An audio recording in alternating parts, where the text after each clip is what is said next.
bonjour, nous sommes le 2 avril 2023. Cette vidéo est une vidéo information sur un autre internement d'un autre individu cible, Targeted Individual, cette fois-ci un Belge, 39 ans, Régis Heinen. Voilà, je vous le montre.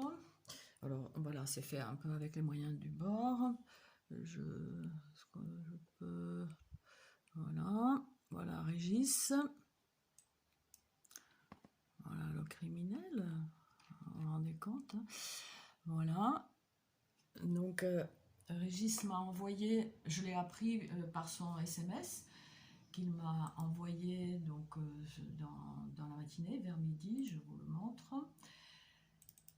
Il émanait d'un numéro un peu bizarre, un numéro court. J'avais l'impression que c'était une publicité d'un opérateur. J'allais l'effacer, c'était peut-être le but. Mais maintenant, je ne l'ai pas effacé, j'ai lu. Voilà. Bonjour, enlevé ce matin par 2 locaux et 2 cellules antiterroristes fédérales, actuellement retenus contre ma volonté, menottés à la citadelle de Liège. La citadelle, c'est comme ça qu'il appelle, ou que les Belges appellent peut-être l'hôpital psychiatrique. C'est bien trouvé. Donc je lui ai envoyé une réponse à ce même numéro. Est-ce qu'on le voit? Voilà. Voilà. Bonjour Régis, c'est quoi ce numéro? Tu appelles d'où? Comment ça va? Tu as été emprisonné pour quel motif?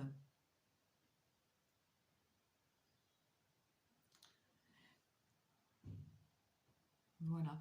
Oui, je vois une autre date, mais enfin bon, je ne sais pas quand. Donc voilà, ça s'est passé donc le 21 mars. Et son arrestation d'abord et après son internement. Alors ça fait peur, c'est vrai, on se dit qu'est-ce qu'il a fait, enfin je lui fais confiance, mais voilà, 2 cellules antiterroristes et tout, voilà. Alors voilà ce qui a déclenché l'ire et la colère des institutions pourries là-bas comme ici. C'était donc sa plainte que je vais vous lire. Voilà, qu'il a demandé de lire. Bon, je ne vais peut-être pas la lire dans sa totalité, mais oh, on ne peut plus la lire, on ne peut plus l'ouvrir. Tentative d'homicide, tentative d'homicide. Bon, de mémoire déjà, je peux dire, elle s'ouvre pas, ouais, je sais pas pourquoi. Enfin, je sais, mais bon. Voilà, la vérité vous gêne, hein, la vérité vous gêne, vous autres criminels. Mais la vérité, à la limite, elle n'a pas besoin de nous. La vérité est, comme dit saint Augustin, comme un lion rugissant. Voilà, elle sortira. Elle sortira. De toute façon, elle sort au grand jour. Donc voilà, hein, je ne peux pas l'ouvrir. Hein. Bon, enfin bref. Donc dans cette plainte, il porte plainte contre un individu qu'il nomme, qui, cet individu, est rentré chez lui, enfin non, il voulait rentrer chez lui, il frappait sur la fenêtre, sur la porte, il disait que le clinch de la fenêtre, je ne sais pas exactement ce que c'est, le clinch, la fermeture de la porte a été du coup cassée, donc par cet individu. Après, le Régis a eu le réflexe de le prendre en photo et donc faire circuler la vidéo de cet individu, jeune aussi, hein, 35 ans, comme souvent les harceleurs. Nous sommes beaucoup d'individus cibles à avoir remarqué que ces gens-là, qui sont les plus actifs, ont 35 ans, dans les 35 ans. Voilà, donc il était là, violent, le menaçant de mort, de le tuer, de je sais plus quoi encore, mais enfin des menaces de mort. Des menaces de mort. Et donc voilà, le Régis a fait une plainte. Le 2 mars. Non, ça s'est passé le 2 mars, je crois que la plainte a été faite après le 7. Et donc le 21 mars, le jour du printemps, Régis s'est trouvé interné.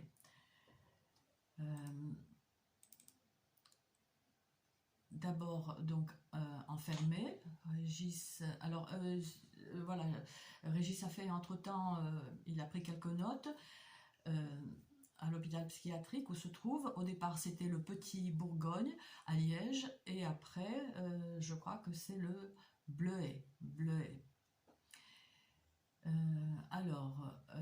Donc voilà, donc ces notes voilà, concernant l'arrestation, je vais vous les montrer. Après je vais essayer de lire un peu, c'est pas facile. Voilà. Enfin, c'est pas ça facile. Bon, il écrit bien, mais voilà, je suis aussi un peu fatiguée. Donc, c'est assez saisissant. Voilà, donc il décrit ce qui s'est passé. Donc, mardi 21/3, 10h15, Petit Bourgogne, donc un hôpital psychiatrique à Liège. Arrestation abusive en rentrant de la promenade matinale avec le chien. 2 agents en civil présents dans la partie cour privée de l'immeuble. Ils voulaient m'entendre suite à ma plainte pour tentative d'homicide du 2 mars, adressée à la DSSOC, je ne sais pas trop quoi ce que c'est, le 19 mars 2023. Ils m'ont demandé de rentrer le chien et de faire le tour de la maison afin de mieux comprendre le déroulement des événements décrits donc dans cette plainte. Donc on voit que les manières pour interner une personne sont un peu similaires, autant entre la France et la Belgique, que c'est par piège en fait. Hein, Elena Sagnol, qui est un autre individu cible, est internée depuis le 14 février 2023. Une date aussi un peu symbolique, voilà, la Saint-Valentin pour elle, pour le Régis, c'était le premier jour du printemps. Voilà, on va t'accueillir comme une fleur. Donc à Elena Sagnol, on lui avait demandé de venir au commissariat, de préciser quelque chose, voilà, par rapport à votre plainte. Et elle s'est retrouvée avec 2 bonnes femmes en blouse blanche qui l'ont amenée donc à l'hôpital psychiatrique. Et donc Régis, voilà, similaire.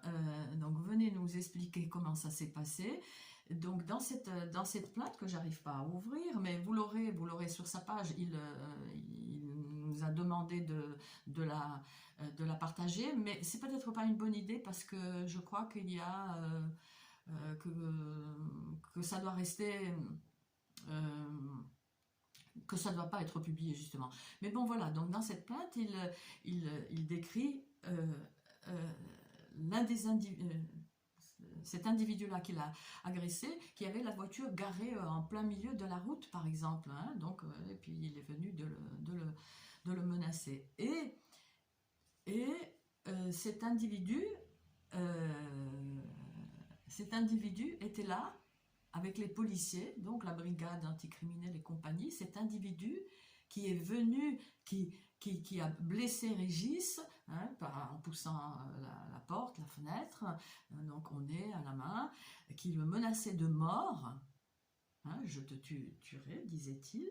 Cet individu était là, et encore, donc je vais vous le lire, ce qu'il dit Régis dans ses notes, il l'injuriait. Donc de l'air. Hein. Donc voilà. Ils ont demandé donc de décrire le déroulement des événements du 2 mars. Une fois côté rue, donc hors de la zone privée, 2 policiers locaux actifs dans le harcèlement criminel organisé en réseau, hein, donc selon Régis ANN, sont venus discrètement se placer derrière moi. Ils m'ont stipulé que je ne pouvais plus rentrer chez moi, menotter, puis embarquer directement pour le commissariat d'Hermal dans un premier temps, afin de prendre des masques des masques pour nous rendre à la citadelle. Écoutez, on est en Belgique, là, c'est vrai, c'est original. Donc les policiers qui vont, qui l'ont chopé, il faut aller chercher les masques au commissariat, c'est ça, pour aller à l'hôpital? On ne croit pas. C'est un moindre mal. Donc voilà, on va le même procédé, donc par piège, hein, ils l'ont fait sortir de sa zone privée et lui ont demandé, enfin bref, voilà, vous avez vu. Donc le motif paraît un peu maigre, hein, vous ne pouvez pas rentrer chez vous, c'est bon. Et plus tard, donc nous sommes aujourd'hui le 2 avril, entre-temps Régis a vu le juge de paix, donc le motif, mais c'est vrai, il n'y a même pas de motif, c'est pour lui recentrer les idées. Enfin voilà ce qu'on lui a dit, quand de force on l'a forcé de prendre des médicaments. Quand il voulait savoir le nom, des médicaments, c'est pour recentrer vos idées. Donc voilà, l'arrestation s'est faite devant les injures donc de monsieur F, je ne vais pas le nommer, donc du criminel qui le menaçait de mort, ainsi que d'une autre personne, camionnette blanche identifiée comme active dans le harcèlement criminel organisé donc en réseau, dit Régis Heinen. Un des deux agents en civil nous a accompagnés jusque-là. La police locale a ensuite pris le relais pour m'escorter jusqu'à la citadelle de Liège. Donc 3 personnes, toujours menottées, les mains dans le dos.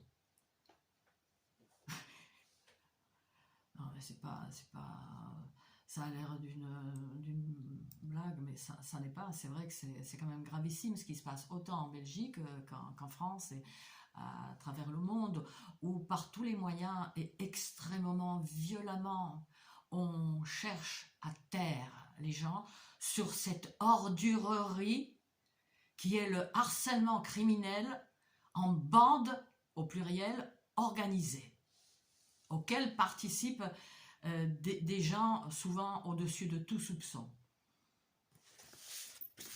J'en ai parlé un peu de tout ça, voilà, dans mon article publié par Rock Soccer.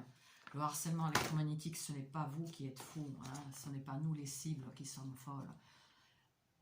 Même si tout est fait pour nous faire passer pour telles. C'est pour ça qu'il y a beaucoup de personnes, souvent des femmes seules, ou qui paraissent comme telles, âgées, d'un certain âge, hein, pour mieux nous faire passer pour des tarés.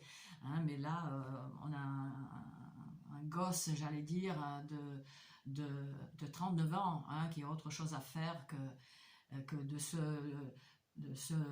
faire menacer de mort. Hein. C'est des jeunes, il faut qu'ils vivent, qu'ils cherchent une compagne, qu'ils aient des enfants, enfin s'ils veulent. C'est vrai que dans ce monde fou. Mais bon, non, il faut vivre, il faut vivre. Hein. Donc, après 15 minutes d'attente à la citadelle, j'ai été entendue par 2 médecins non identifiés, donc ils n'ont pas eu la courtoisie de se présenter. Non mais attendez, Régis, mais t'es devenu un objet d'expérimentation. Ouais, bah attendez, le mieux est à venir. J'ai été entendue par 2 médecins, ok. J'ai ensuite été conduit en cellule d'isolement, donc 5 minutes d'entretien à peu près, conduit en cellule d'isolement, et ça, il y restera pendant 1 semaine, hein, isolement strict. Qu'est-ce qu'il a fait lui déjà? C'était quoi? C'est quoi? Il dénonce une criminalité, il fait exactement ce que fait Assange, ce que fait Snowden. Hein, bon, Assange, on voit comment il a fini, enfin il n'a pas fini, non, Dieu veille, hein, c'est vrai, il laisse faire Satan, il laisse, regardez ce qui est fait. Hein. Nous sommes sur la planète de Satan, c'est sa propriété. Hein, nous sommes pas entre ses mains, notamment si vous êtes baptisé, si vous avez ça. C'est une arme contre Satan, c'est une arme particulière. Je vais vous en parler, hein, les évangélistes aussi, hein, je pense que Régis en est. aussi. Mais vous avez déjà Jésus, hein, c'est bien. Donc mettez-vous sous la protection de Jésus. Donc j'ai ensuite été conduit en cellule d'isolement, forcé de gré ou de force de prendre plusieurs cachets inconnus, de gré par voie orale ou de force via piqûre. La même chose est décrite par Elena Sagnol. Mais on est où là? On est où? On est où? J'ai également été contraint de faire une prise de sang, 3 petits tubes, de combien elle ne dit pas, mais bon, ils ne vont pas de main morte, hein, les Belges, et ensuite, écoutez bien, et ensuite de me mettre nu devant un grand nombre de personnes.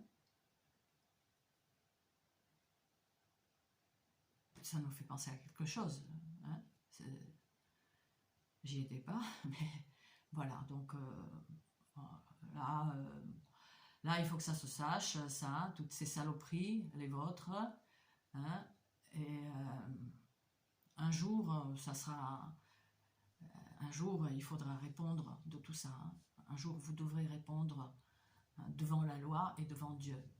Devant Dieu, chacun de nous aussi, hein.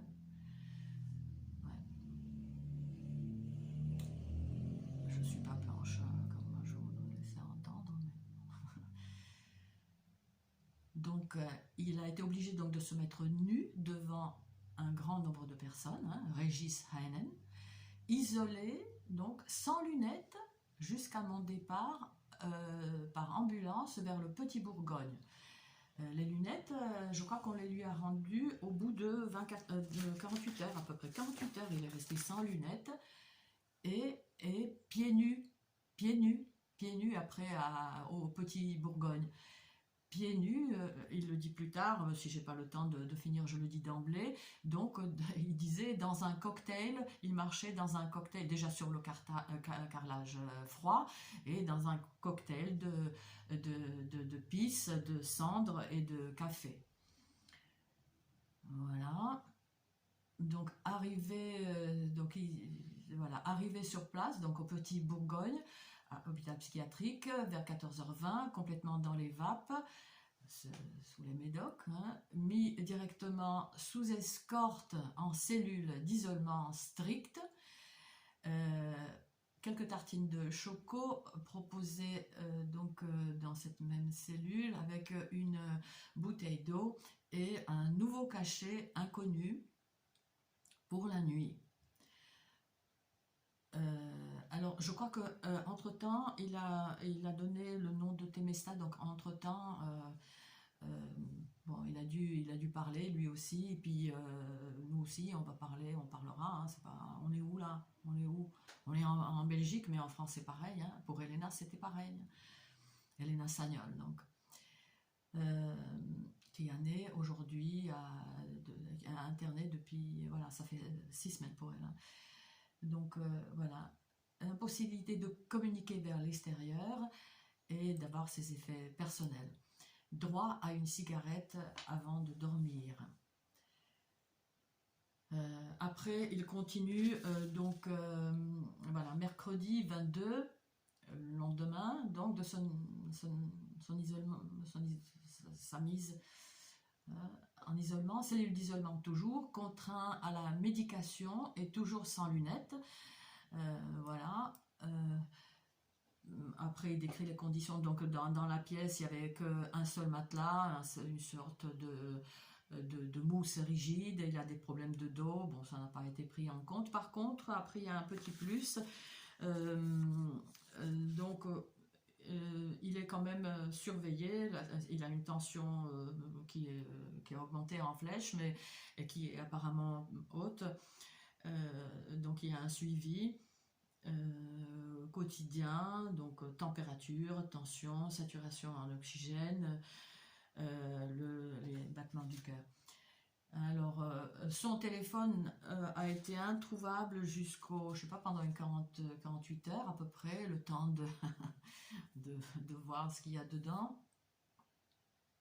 Si j'étais pas fichée par les services tchèques, slovaques, français, ben là voilà, c'est fait par les Belges. Quoique non. Non, mais c'est fait, hein. C'est fait. Non, mais je ne l'ai pas appelé sur son téléphone. Si, oui, oui, mon SMS.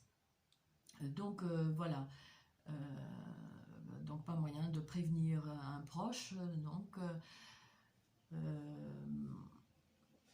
voilà, pieds nus jusqu'à... Après, il y a une autre page. Donc après, bon, rapidement, encore ce qu'il décrit. Donc il est dans la cellule d'isolement pour la nuit pendant une semaine. Il a eu un entretien avec une assistante sociale le 23, vendredi 24, donc toujours un peu la même chose. Samedi 25 mars, conditions de détention, parce que c'est ça, hein, mais c'est des conditions d'internement, pareil. Tension toujours haute.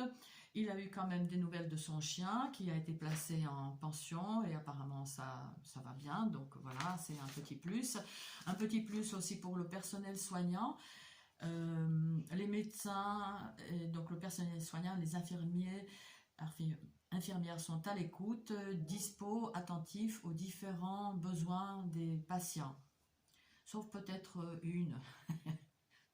Pour Elena Sagnol, je crois que c'est un peu pareil. Bon, Elena a dit que globalement ils font leur job, quoi. Hein, il y a peut-être un peu moins de cœur en France. C'est connu de toute façon. Hein, c'est connu dans les hôpitaux français. Voilà, les Italiens qui viennent chez nous dans les hôpitaux pour se faire soigner. Ici, en dehors de la psychiatrie, le constatent aussi. C'est froid, c'est hautain, il y a une certaine... je sais pas comment. Bon, voilà. La France a changé, hein, en 40 ans. Ça fait 40 ans que je suis ici. La France a beaucoup changé. Quoi d'autre? Donc, manque d'informations sur les traitements donnés. Là, en France, je crois que c'est interdit. On doit quand même, la personne à qui on donne des médicaments a le droit de savoir ce que c'est. Il a donc maintenant 2 douches, c'était pas le cas avant, et pendant une semaine, il était, alors je ne sais pas pour les douches, mais il a à partir du 1er avril 2 douches, apparemment il y a un timing. Après il parle de l'intrusion dans la douche d'une, je crois que c'était une soignante. Bon, violation de la vie privée, entre autres, hein, parce que là, c'est un viol intégral. Hein, ça. Bon, donc, on lui a remis ses lunettes au bout de 48 heures. Il a été en pyjama pendant une bonne semaine, sans pantoufles pendant presque une semaine, 6 jours à 7 jours, jusqu'au lundi 27, valise avec des vêtements, donc des pantoufles. Voilà. Et surtout, il n'a pas pu prendre sa douche, par exemple, le jour où il a été convoqué devant le juge de paix. Hein, c'est comme ça que les Belges appellent cette fonction, hein, donc qui vient dans les hôpitaux psychiatriques pour voir les détenus, hein, parce que c'est ça, c'est les détenus internés. Donc pas de douche ce jour-là et en pyjama. Alors bien évidemment c'est un moyen subtil d'humilier la personne. Je pense à Georgia Poliquin, c'est une personne qui avait des ennuis aussi avec par rapport au harcèlement, un peu d'un autre genre, mais je dirais similaire, qui a été convoquée devant le juge sans soutien-gorge en prison. En prison, elle n'était pas internée, mais voilà, sans soutien-gorge, en plus, la nouvelle forme. Donc voilà, tout ça, ça fait partie des humiliations subtiles. Voilà, le faire marcher la personne pieds nus, le faire dormir comme un chien sur un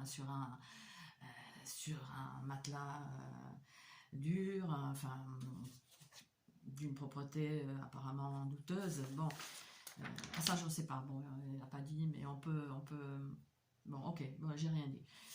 C'est pas, je dis que ce que Régis dit, et ce qu'il m'a dit au téléphone, parce que je l'ai eu donc le 29 mars au téléphone, où il avait dit tout ça, euh, et là maintenant il le met donc en forme, il va le mettre en forme, hein, toutes ces petites notes.